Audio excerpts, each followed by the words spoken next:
Ni Imena official muri gahunda y'amakuru agezweho tugiye guhera mu karere ka Muhanga aho polisi yafunze batanu bamburaga abaturage bakoresheje amayeri. Polisi y'u Rwanda ku bufatanye n'inzego z'ibanze n'abaturage mu karere ka Muhanga yafashe abantu batanu bakurikiranweho kwambura abaturage amafaranga bakoresheje amayeri arimo kubizeza imfashanyo no kubavura indwara n'amarozi. Ni itsinda rigizwe n'abagabo batatu n'abagore babiri bari hagati y'imyaka 36 na 53 y'amavuko, ryafatiwe mu mudugudu wa Nyarucyamo akagari ka Gahogo umurenge wa Nyamabuye mu gitondo cyo kuri uyu wa kane tariki ya 23 Mutarama. Umuvugizi wa polisi mu ntara y'Amajyepfo Superintendent of Police Emmanuel Habiyaremye yavuze ko gufatwa kwabo byaturutse ku makuru yatanzwe na bamwe mu bakorewe ubwambuzi.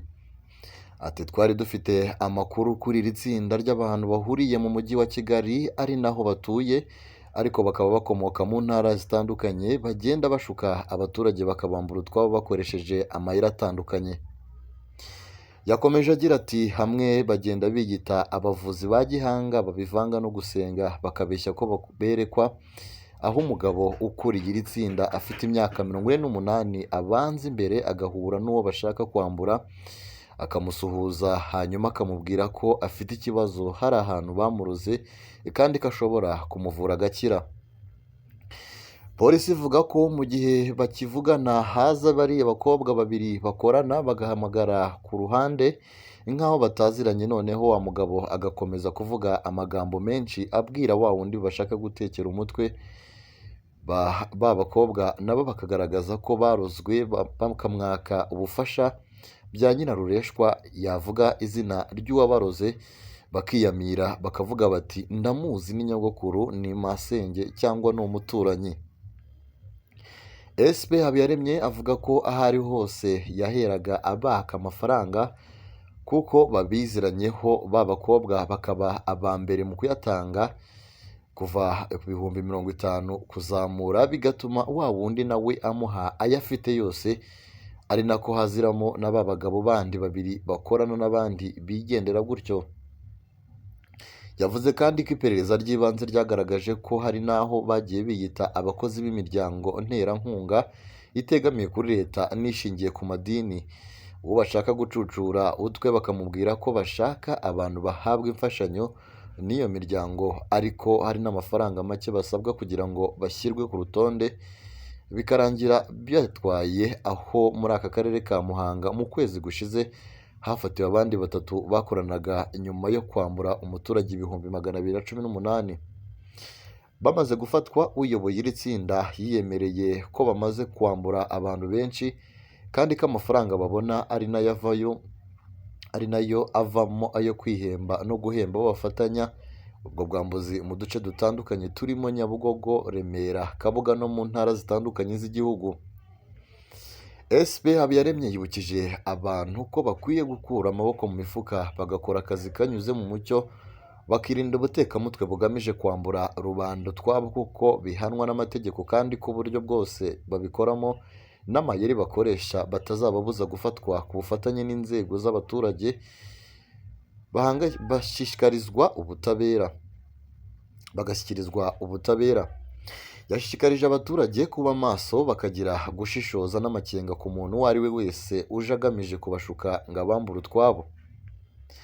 Itegeko nomero 68/2018 ryo kuwa 30 z'ukwezi kwa 8 2018 riteganya ibyaha n'ibihano muri rusange.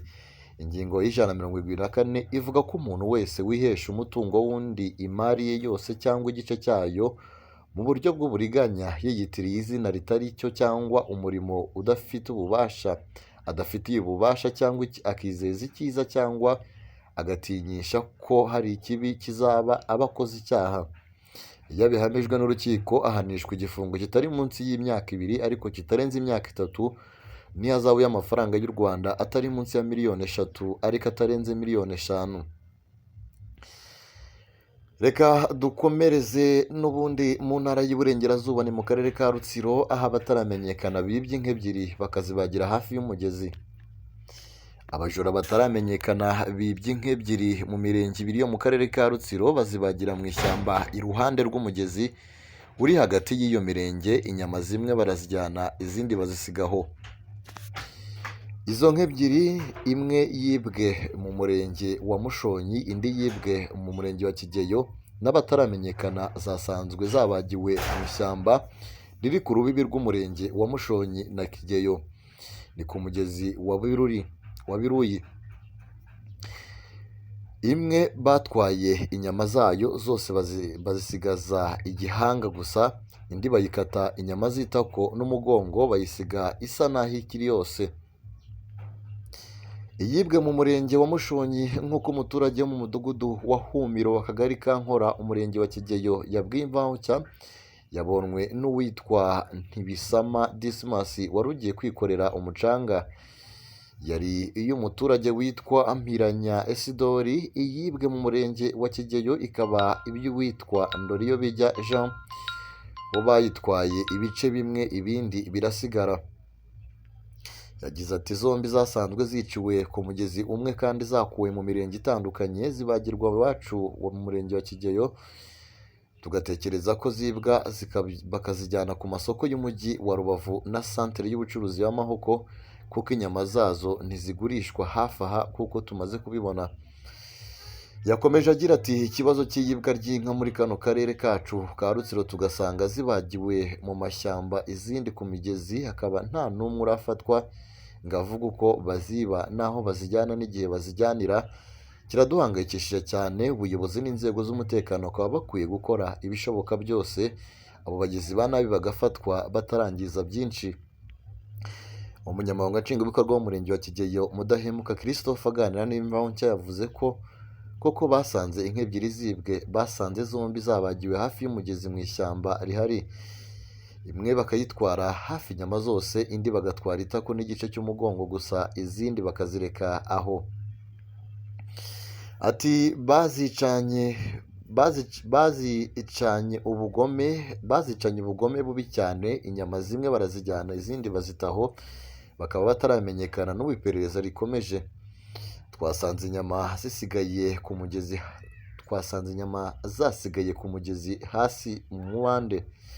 Yunzemo ati biragaragara ko hari abantu b'abajura basa babigize ubucuruzi bushobora kuba bafite abo bakorana, kuko ikigaragara ari uko ziriya nyama zitagurishwa mu mirenge yacu y'icyaro, zijyanwa mu mijyi, hakaba hasigaye gukora igenzura aho zijya, abazijyana n'uburyo zigera aho zigiye bikamenyekana, kuko zitagenda ku mutwe, zigenda ku binyabiziga kandi mu gicuku.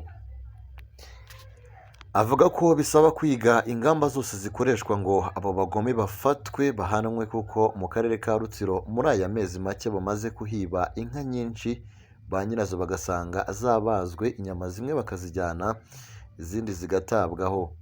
Bigakekwa ko hari abamotari baba bakorana nabo barara bazijyana nijoro bakazibagereza aho bababwiye.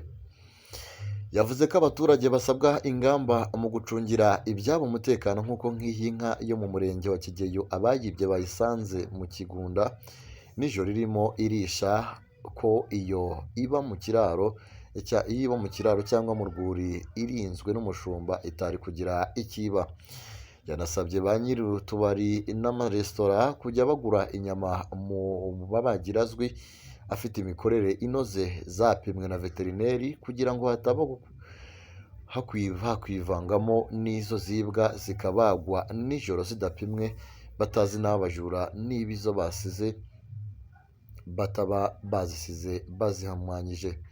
Yasabye abaturage gucunga neza amatungo yabo, kuko nk'iyo nka yo mu murenge wabo yabazwe ifite nk'agaciro k'amafaranga y'u Rwanda atari munsi y'ibihumbi 900, kandi ko ari menshi cyane. Turacyari mu makuru hano Kumena Official.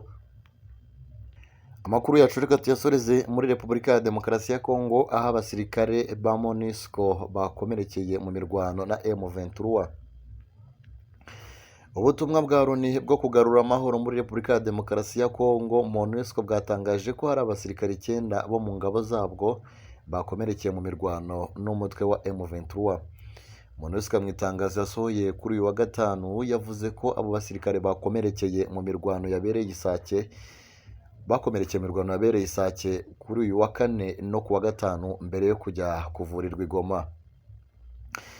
Ku wa kane M23 yigaruriye umujyi wa Sake yirukanyemo ihuriro ry'ingabo za leta ya Repubulika ya Demokarasi ya Kongo. MONUSCO yatangaje ko ikomeje kuba muri iyi mirwano ku ruhande rw'ingabo za FARDC mu minsi ibiri ishize, yifashishije kugaba ibitero ku birindiro bya M23 ikoresheje imbunda z'imisada. MONUSCO kandi yatangaje ko iri gukorana n'ingabo za FARDC mu gukora uburinzi bw'amanywa nijoro mu rwego rwo kongera imbaraga z'ubwirinzi hafi y'umujyi wa Goma wugarijwe n'inyeshyamba. Yongeyeho ko bari kwifashisha indege za gisirikare no gutera ibisasu biremereye kugira ngo babashe kwisubiza Sake n'utundi duce. MONUSCO iri kwivanga mu mirwano mu gihe M23 iheruka kuburira ingabo zayo ndetse n'iza SADC ko nizivanga mu mirwano nazo zizaraswaho. M23 kuri ubu ikomeje gusatira umujyi wa Goma, iherutse gutangaza ko ifite gahunda yo gufata, ndetse amakuru avuga ko imirwano yasakiranyije uyu mutwe na FARDC mu bice bya Kibumba yasize wigaruriye agasozi ka Kanyamahoro kariho ibirindiro bikomeye bya FARDC n'abayifasha ku rugamba. Naho ngaho dusoreje amakuru, mukomeze kugira ibihe byiza cyane, mukande subscribe batarakanda subscribe kugira ngo mujye mubona amakuru kandi muyabonere ku gihe. Mukomeze mugubwe neza cyane, bye bye.